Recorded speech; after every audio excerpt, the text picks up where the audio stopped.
नमस्कार साथियों, चैनल साहित्य संदूक में आप सभी का पुनः हार्दिक अभिनंदन है। हम पढ़ रहे हैं मन्नू भंडारी द्वारा रचित हिंदी साहित्य का प्रसिद्ध राजनीतिक नाटक महाभोज। पिछले दृश्य में हमने देखा कि लोचन बाबू जो वर्तमान सत्तारूढ़ पार्टी के सदस्य हैं, उनके अपनी पार्टी से मतभेद हैं और पार्टी अध्यक्ष अप्पा साहब उनको समझाने आते हैं।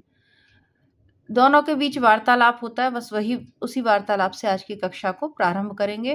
पूर्व के वीडियो क्रमबद्ध रूप से प्लेलिस्ट में लगा दिए, वहां से चेक कर लीजिएगा। लोचन बाबू के स्वर में आरोप स्पष्ट था और क्षण भर को सकपका भी गए अप्पा साहब, पर फिर बात को संभालते हुए बोले, तुम गलत समझ रहे हो। मेरा मतलब केवल इतना ही था कि सुकुल बाबू का आना पूरी पार्टी के लिए खतरनाक साबित हो सकता है, इसे मत भूलो। पार्टी पार्टी पार्टी जैसे पार्टी के अस्तित्व को बनाए रखना ही हमारा लक्ष्य हो गया है। इस पार्टी के माध्यम से हमने कुछ बहुत बड़ी बड़ी बातें करने के दावे भी तो किए थे। क्या हुआ उन सबका? अपनी कही बातें न कह पाने का क्षोभ साफ झलक रहा है लोचन बाबू के चेहरे पर। अपनी कही बातें न कर पाने का क्षोभ, और उनके स्वर में भी। पर अप्पा साहब पर कोई खास असर नहीं हुआ उस क्षोभ का। बड़े सहज स्वर में बोले, होता है कभी कभी ऐसा भी। मंजिल तक पहुंचने के लिए हम सड़क बनाते हैं, पर जब सड़क बन रही होती है उस समय वही हमारा लक्ष्य होती है, वही हमारा केंद्र। मंजिल पर पहुंचने का माध्यम तो वह बनने के बाद ही बनती है। अपनी इस उपमा की सटीकता पर वे खुद ही गदगद हो गए। लगा जैसे अपने भीतर उठते हुए सारे प्रश्नों का समाधान भी उन्हें मिल गया। पर लोचन बाबू ने एक वाक्य में ही चाक कर दिया उनके सारे सोच को। जो सड़क रोज 1 गज बनती है और 2 गज खुदती है, उसके पूरे होने की बात पर क्या आप सचमुच विश्वास करते हैं? आप भ्रम में रहना चाहते हैं तो जरूर रहें, पर अब यह दोहरी जिंदगी जीना मेरे बस की बात तो नहीं।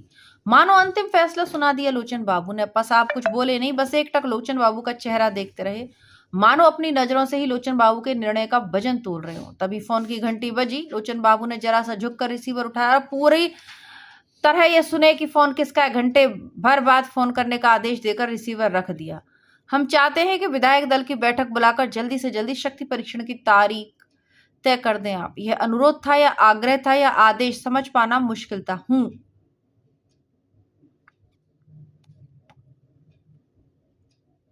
दा साहब भी विधायक दल की बैठक बुलाने का आग्रह कर रहे हैं। कुछ मंत्रियों को बर्खास्त करना चाहते हैं। इतने विरोध के साथ काम करना मुश्किल हो रहा है उनके लिए। अपनी बात की प्रतिक्रिया देखने के लिए एक उड़ती सी नजर डाली उन्होंने लोचन के चेहरे पर। मैं ही रोके हुए हूं, कम से कम चुनाव तक ही आपसी मतभेद दूर ही रखे जाएं तो बेहतर होगा। अध्यक्ष के नाते अभी मैं केवल यही कह सकता हूं कि इस समय एकजुट होकर हमें चुनाव अभियान में लग जाना चाहिए। लखन के लिए होठों पर व्यंग्य और विद्रूप भरी मुस्कान उभर आई लोचन बाबू के लिए नहीं, पार्टी के लिए। भीतरी मतभेद और आपसी कटुता को अब आप इन बाहरी कारणों से दबा नहीं पाएंगे। दबाना उचित भी नहीं है। हम 5 मंत्री अपना त्यागपत्र देने जा रहे हैं। इस बार पार्टी और एकता की आड़ लेकर आप हमें अपने निर्णय से डिगा नहीं पाएंगे। अब देखिए, राजनीति है, या कल क्या होगा कोई नहीं कह सकता। सारी बात का उपसंहार करते हुए अंतिम बात कह दी लोचन बाबू ने। अप्पा साहब लोचन के चेहरे को देखते रहे, फिर उन्होंने झुककर अपनी छड़ी उठाई, दोनों हाथों से पकड़कर उसे यूं ही जमीन पर ठोकते हुए बोले, तुम जिन लोगों के भरोसे त्यागपत्र देने जा रहे हो उन पर विश्वास कर सकते हो? इतना कि और ज्यादा बड़ा प्रलोभन मिलने पर भी वे तुम्हारा साथ नहीं छोड़ेंगे।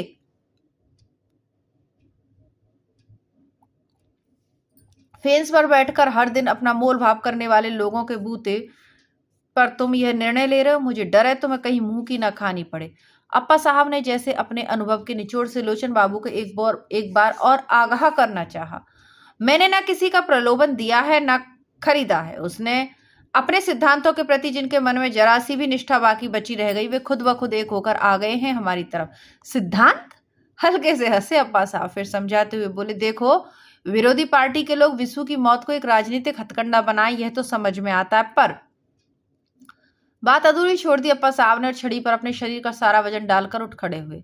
लोचन बाबू भी खड़े हो गए तो अप्पा साहब ने खुद अपना एक हाथ बढ़ाकर उनके कंधे पर टिका दिया। तुम्हारी रात वाली मीटिंग को लेकर सवेरे दिल्ली से बात हुई थी। इस महत्वपूर्ण चुनाव के मौके पर तुम्हारे इस आचरण पर काफी रोष है वहां। न चाहते हुए भी मुझे कोई सख्त कदम उठाने को मजबूर किया गया तो धीरे धीरे चलते हुए ही उन्होंने संकेत दे दिया लोचन बाबू को। कतई विचलित नहीं हुए लोचन बाबू, केवल इतना ही कहा, बहुत महंगा पड़ेगा।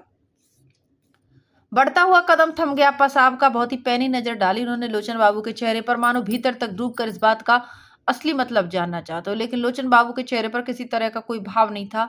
अपनी नजर के पैनेपन को बरकरार रखते हुए आखिर वह प्रश्न पूछ ही डाला अप्पा साहब ने, जिसे वे इतनी देर से टालते आ रहे थे। सुकुल बाबू के साथ ही कोई समझौता हो रहा है ना? सुना है चुनाव में गुप्त रूप से तुम सुकुल बाबू का काम कर रहे हो। इस बार ठहाका लगाकर हंसे लोचन बाबू। हंसी थमी तो केवल इतना ही कहा, लगता है सारा ध्यान अपने गुप्तचर विभाग पर ही केंद्रित कर रखा है दास साहब ने। शायद इसीलिए गृह मंत्रालय भी खुद ही दबा कर बैठे हैं, किसी और को नहीं देते। खैर, कम से कम इस विभाग की अतिरिक्त सजगता सक्रियता के लिए तो बधाई देनी ही चाहिए उन्हें। ड्राइवर ने तपाक से फाटक खोला तो हाथ का सहारा देकर लोचन बाबू ने भीतर बैठाया अप्पा साहब को। लोचन बाबू की अप्रत्याशित हंसी और उनके कहे गए वाक्य ने पश्चाताप मिला असमंजस बिखेर दिया अप्पा साहब के चेहरे पर। शायद यह बात उन्हें नहीं करनी चाहिए थी, वे खुद भी कभी विश्वास नहीं कर पाए थे इस बात पर। लोचन बाबू गाड़ी का फाटक बंद करने लगे तो अप्पा साहब ने बीच में ही रोक दिया। बड़े आग्रह से हाथ पकड़कर भीतर की ओर खींचते कहा, 2 मिनट के लिए बैठो जरा। नहीं बैठे लोचन बाबू खड़े खड़े ही पूछा, कहिए। लोचन के हाथ को अपने हाथ से सहलाते हुए बड़े स्नेह और याचना भरे स्वर में अप्पा साहब ने कहा, देखो, इस पार्टी को बनाने में तुम्हारा बहुत सहयोग रहा है और मैं जानता हूं इस पार्टी में आस्था है तुम्हारी, बल्कि कहूं कि मोह है तुम्हें।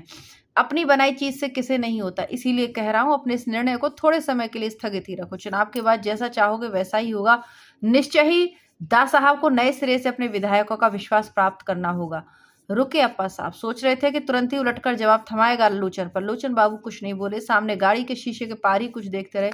थोड़ा और हौसला बढ़ाया अप्पा साहब ने, बात केवल मंत्रिमंडल के टूटने की ही होती तो मैं कभी इतना आग्रह करने नहीं आता तुम्हारे पास।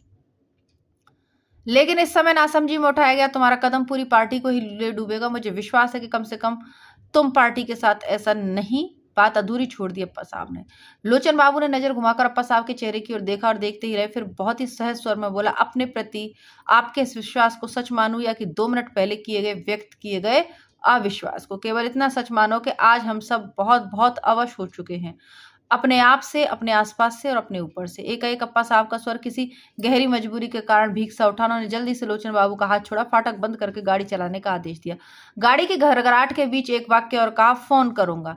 गाड़ी चली गई और निष्प्रभ से लोचन बाबू जहां के तहां खड़े रह गए। अप्पा साहब के अनेक तेवर उन्होंने देखे, आक्रोश, आरोप, व्यंग, काइयापन के पर। यह तेवर एकाएक ऐसे नाम देते नहीं बना कुछ, पर इतना जरूर महसूस किया कि किसी गहरी असहायता में भीगा अप्पा साहब का यह स्वर उनकी अपनी ही किसी दुखती रग को छू गया। पिछले 3 महीनों से क्या वे खुद अपने को किसी ऐसी मजबूरी में घिरा हुआ नहीं पा रहे? चाहते कुछ है, करते कुछ है, एक दोहरी जिंदगी जीने को लाचारी, लेकिन नहीं, अब और नहीं। स्वास्थ्य मंत्री राव, विकास मंत्री चौधरी ने बड़े ध्यान से अप्पा साहब और लोचन बाबू के बीच हुई बातचीत का एक एक शब्द सुना। मंत्रिमंडल गिराव अभियान के दोनों दाएं बाएं हाथ बने हुए लोचन बाबू के। व्यक्तित्व में चाहे कोई साम्य नहीं, पर इस समय एक ही जमीन पर खड़े हैं, इसलिए कहीं बहुत निकट है। अंतिम बात सुनने के बाद सीधे ही राव ने पूछा, तो आपका इरादा कुछ डगमगा तो नहीं रहा लोचन भैया? नहीं नहीं, हाँ, अब ज्यादा सोच विचार में मत पड़िए। आगजनी वाली घटना के बाद ही हम लोग अड़ गए होते तो सरोहा चुनाव में आज हमारा आदमी खड़ा होता।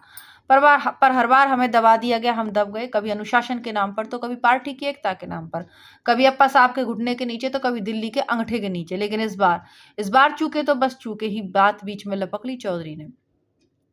यही सही मौका है, जिस तरह की घटनाएं घटी उससे साख तो गिरी है दा साहब की सबकी नजरों में। अभी हम अपने असंतोष की बात करते हैं तो उसे वजन मिलेगा।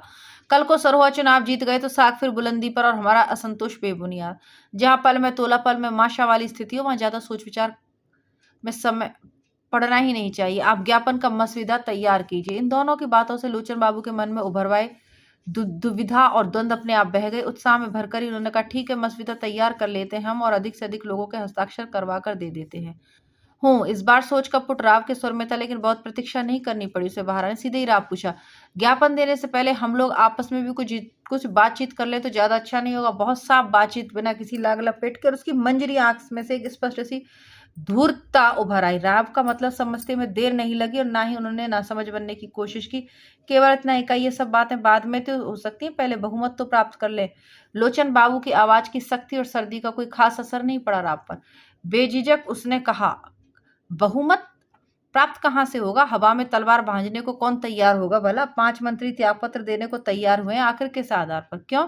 दा साहब की नीतियों की असहमति के कारण। जोर से हंसा राव, मानो कोई बहुत ही मजेदार बात कह दी हो लोचन बाबू ने। जब हंसी थमी तो अपनी मंजरी आंखों को लोचन बाबू के चेहरे पर टिकाकर बोला, यहाँ आप जनता के सामने नहीं बोल रहे लोचन भैया, बलि चढ़ाए जाने वाले 2 बकरों के सामने बोल रहे हैं। घास पात की कुछ व्यवस्था करोगे कि नहीं? अनायास ही लोचन भैया के मन में अप्पा साहब का कहा हुआ वाक्य कौंध गया। हर दिन अपना मोल भाव करने वाले लोगों के बूते पर तुम यह निर्णय ले रहे हो और क्षण भर पहले उमड़े जोश पर फिर ठंडे पानी के छींटे पड़ गए। लगता है आप लोगों तो सारा हिसाब किताब करके ही आए हो, तो फिर अपनी कीमत भी बता दीजिए। बात में नहीं, पर कहने के लहजे में भीतर तक काट देने वाली व्यंग्य की धार जरूर थी। मगर राजनीति में रहकर जिनकी खाल गेंडे की तरह हो गई है, वे कटते नहीं इतने आसानी से।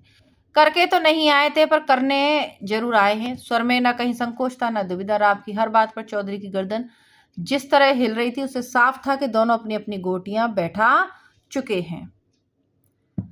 मैं कौन हूँ? घास पात डालने वाला, छोप भरी कातरता भराई लोचन बाबू के स्वर में। बस आपकी इस तरह की बातें तो मन में शंका जगा देती है लेचन भैया। अब कौन नहीं जानता कि असंतुष्टों में आपके समर्थकों की संख्या ही सबसे अधिक है। बागडोर आपके हाथ में रहेगी तो घास पात क्या दूसरा डालने आएगा? राव की इस बात से मन में एकदम खिंचाया लोचन बाबू का। फिर भी अपने को जब्त करके इतना ही कहा, शाम को तो सब लोग मिल ही रहे हैं, आप लोग जो चाहें जैसा चाहें तय कर लीजिए, मुझे बहुत बड़ी बाधा नहीं पाएंगे उसमें। आवाज में कुछ ऐसी उदासीनता की सारे प्रसंग आवाज में कुछ ऐसी उदासीनता थी कि सारे प्रसंग के प्रति कि राव और चौधरी असमंजस में पड़े, टुकुर टुकुर मुंह देखते ही रहे एक दूसरे का।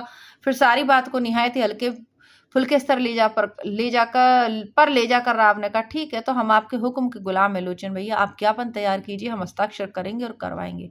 और अंत में चलने से पहले राव ने विजेता की मुद्रा में कहा, राव या तो किसी काम में हाथ में नहीं लेता और फिर किनारे लगाकर ही छोड़ता है। समझ लीजिए कि विसु की यह मौत दास साहब के मंत्रिमंडल की मौत बनकर ही रहेगी। अब अपनी इस घोषणा के बीच से लोचन बाबू के मन में अपनी कीमती होने का पूरा पूरा एहसास जगाकर चले गए दोनों। पर लोचन बाबू हैं कि मंत्रिमंडल की मृत्यु की घोषणा से पुलकित हो रहे हैं ना ही राव चौधरी की कीमत से चमत्कृत। एक ही प्रश्न जो उन्हें तरह तरह से मथराई, यह सब वे किस लिए कर रहे हैं, क्यों कर रहे हैं? क्या इसी परिवर्तन के लिए सुकुल बाबू की पार्टी और विधानसभा छोड़ी थी उन्होंने? इसी क्रांति का सपना देखा और क्या इसी टुच्चेपन की सौदेबाजी के लिए वे मंत्रिमंडल गिराने की बात सोच रहे हैं? वे नाम, चेहरे, लेवल भले अलग अलग हो, अलगाव है कहाँ? सुकुल बाबू, दा साहब, राव चौधरी, तब प्रश्नवाचक चिन्ह है। जैसा कि मैंने आपको पूर्व में कहा, जैसे नागनाथ वैसे शांपनाथ। राजनीति में हर कोई अपना चेहरा, हर कोई अपना फायदा देख रहा है ना। चेहरे बदल जाते हैं, बात तो वहीं की वहीं रहती है ना। अब कोई भी पार्टी हो, सब अपना अपना हित साध रही है, सबको सत्ता में रहना है। पौ भी पूरी तरह फटी भी नहीं, वातावरण में धुंधला का शेष है। दास साहब नंगे पैर हरी धूप पर चहलकदमी कर रहे हैं। ओस भीगी धूप पर घूमने से केवल नेत्रों की ज्योति ही नहीं बढ़ती, मन मस्तिष्क की भी ऐसी तरावट आती है कि सारा दिन आदमी तनाव मुक्त होकर काम कर सकता है, मन शांत और चित्त प्रफुल्लित। पांडे जी भी साथ हैं दास साहब के। आगे की जो प्रक्रिया है उसको सुनेंगे कल की कक्षा में। तब तक के लिए नमस्कार, धन्यवाद। प्लेलिस्ट से अन्य कहानियां जरूर देखें।